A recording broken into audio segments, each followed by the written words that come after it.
হরে কৃষ্ণ। আপনারা দেখছেন আপনাদের চ্যানেল দীপ ফিটনেস, আর সাথে আপনাদের ভাই বন্ধু সেবক আমি দীপ। সামনে শীতকাল আসছে,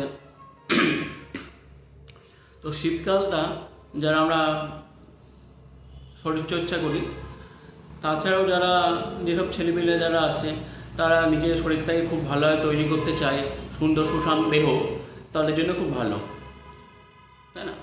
তো আপনারা বলতে পারেন শীতকালই কেন, গরমকাল বা অন্য সময় কেন নয়? আমরা সারা বছরই ব্যায়াম করি, তবে শীতকালে আমরা কি ব্যাপারটা হয় কি,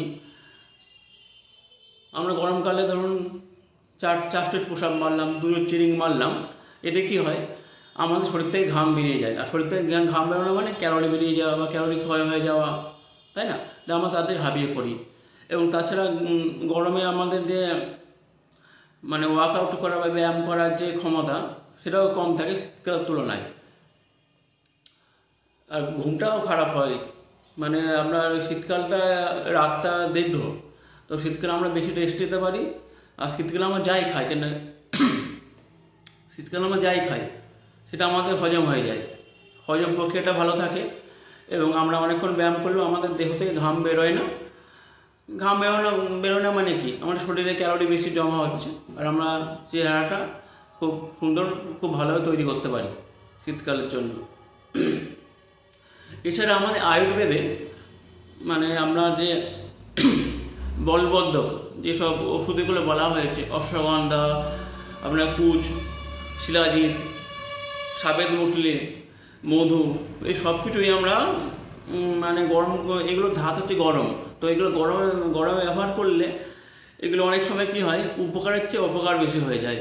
হয়তো শরীরে নিল না, ডাইজেস্ট করতে পারলাম না আমরা, তখন আমরা এটা হজম হয় না, পেট খারাপ হয়ে যায়।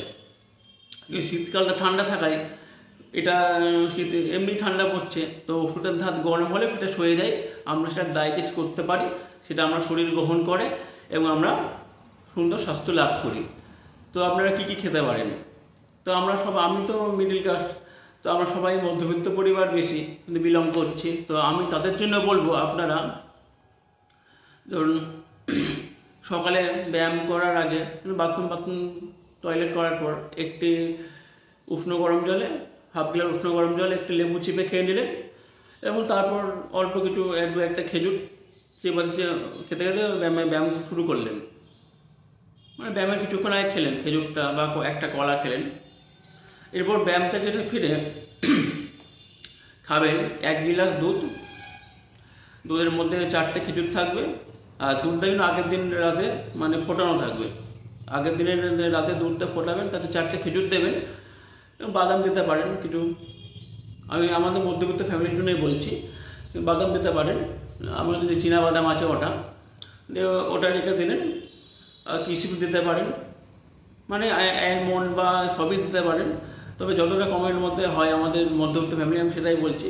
তো রাতে দুধ, খেজুর এগুলো ভিজানো থাকবে, এবং ওর মধ্যে পারলে অল্প একটু আপনি হরলিক্স নিয়ে নেবেন, হরলিক্স অথবা কমপ্লেন অল্প একটু 1 চামচ নিয়ে নেবেন, দিয়ে সেটা খেয়ে নেবেন ব্যায়াম করে এসে।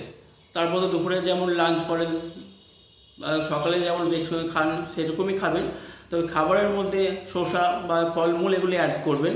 এবং বিকেলে 50 গ্রাম কাঁচা বাদাম বা ভাজা বাদাম, তো তেলে ভাজা হবে না, খাবেন কাঠখোলা ভাজা বাদাম, ওটা আপনি খেতে পারেন। এটা আপনি প্রচুর শক্তি পাবেন, আপনার শরীরে বীর্য বা টেস্টোস্টেরন বা হরমোনের লেভেল অনেক বেড়ে যাবে। এবং রাতের বেলা আপনি লাঞ্চের পর 2টো কলা খাবেন। তো মধ্যবিত্ত ফ্যামিলির জন্য এই যে ডায়েটটা আমি বললাম, আপনারা ওয়ার্কআউট সবাই জানেন, আমিও কিছু শেয়ার করি, সেগুলো দেখবেন। এগুলো করলে আমার মনে হয় আপনি এই শীতকাল থেকে 2-3 মাস আসছে, এর মধ্যে খুব সুন্দর স্বাস্থ্য লাভ করতে পারবেন।